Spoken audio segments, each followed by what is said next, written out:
guys approach that creative process when you're first being introduced to a brand and subsequently within your own development group at Radical? Sure. I mean, you know, I'm scared to death. This is a very fragile process that is going on right now. There are a lot of people that think of branded content as product placement or, you know, purely product integration. To be perfectly frank, we think of ourselves as storytellers, and we like to tell good stories, and we like to integrate the DNA of a brand into those stories. If you don't do it well, a couple things will happen. Number one, you won't get picked up. If it's a television show at a network or if it's a content initiative, it won't really move forward. So I think the challenge going forward in terms of that creative process is understanding a whole array of brands. One, the partner brand and the expectations that it sets up. Two, understanding that your true client is the audience. It's really not the consumer brand up front for a whole array of reasons. And three is really understanding the brand where that content will live. There are challenges because you want really to have an endemic brand sort of work with the content that you're doing. So the expectations really have to work. And I do think if done correctly, brands can add value, if you will, to the storytelling. So, Kristen, coming back to this idea of brands, of a brand's value to storytelling.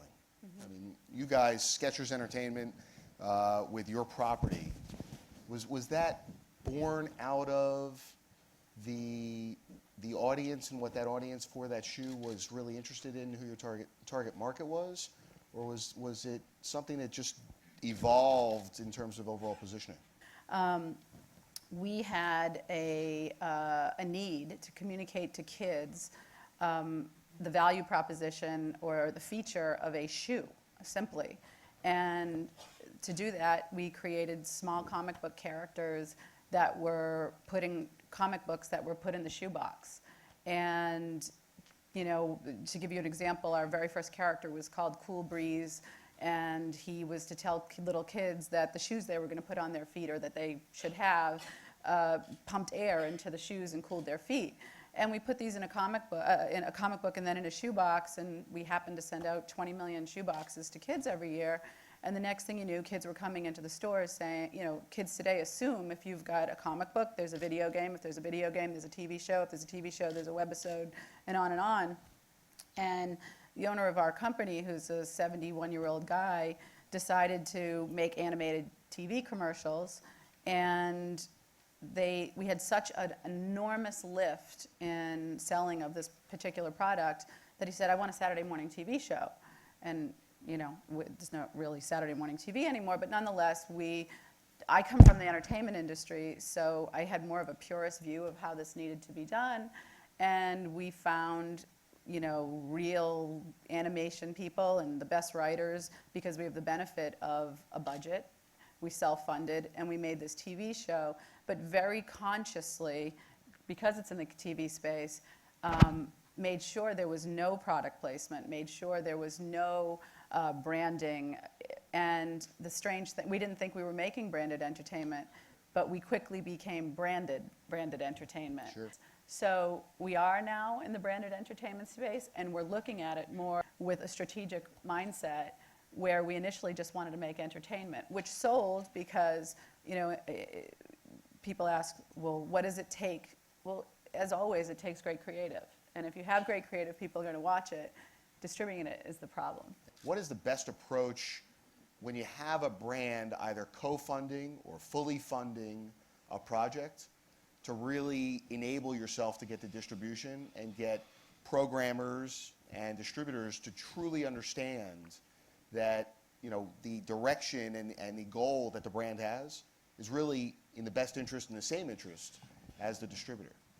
Well, there's a couple of elements to it. One is you want the network invested so that they treat it the same way they treat their other properties in terms of promotion and support. In terms of how you can operate without the partner from the advertising side overpaying for the privilege, because if they normally can cherry pick ideas late but have to pay premium for that cherry picking through either an upfront process or a scatter process, you know, there's somewhere in the middle that the market's moving, and everyone wants control in this, which is a real difficult part of it. So how you kind of share control for everyone's benefit, well, without burdening the projects with so much financial investment that their success has to be measured at a different level, is still, difficult. How much does media play into it? I mean, can you really buy your way onto a network? No, and nor should you. I mean, I think what you want to give to a channel is what the channel wants. And this thing about control, as far as I'm concerned, the channel has to have control, because if it doesn't work for the channel, it doesn't work for anyone. The brand absolutely has influence, but in terms of control, the only control a brand has got is to be able to walk away from the table. And that's what I make sure that they realize absolutely from the get-go, because otherwise it's going to be a disaster. You have to give the channel what they want. The relationship between all the parties has to be symbiotic, not parasitic. Bobby, are you moving in excitement? No, I'm a little nervous now. I mean, look, no one has come to this place happily. I mean, if it were up to the old days, either the buyers of channels or the media companies, they would love to go in with Irwin's big stick and say, I'm going to give you an extra $10 million, give me the above the brand classification called XYZ presents this show. This concept of doing branded content right is tough. It's becoming a creative enterprise, which it really never was, and it's making it more difficult. And if it weren't for brands saying, I want to be involved in branded content, the market wouldn't be going there. If there weren't an opportunity for companies to go in with brands and their dollars and their agencies and say, I'd like to hold on to some of these rights, Mr. Network, and my leverage is I'm walking in with an advertiser, this business probably would not exist the way it's growing. So I think for all of the good reasons, it's going that way with a lot of people kicking and screaming.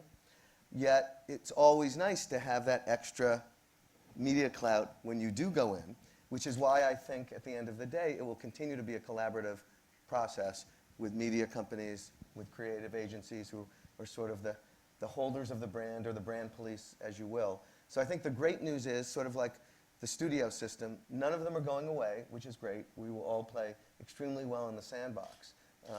But there are only two people left who have cash. It's advertisers and it's consumers. So in the old days, those network executives, of which we've all, at least at this side, played the role of network executive, who are incented for getting a highly rated show, are going to have to figure out this business. Because there's not enough money in the marketplace to program 24 hours a day times 110 channels. It just doesn't exist. So no matter what, this is here to stay. The fragility in this is where it's going to live, and I think that's a big question.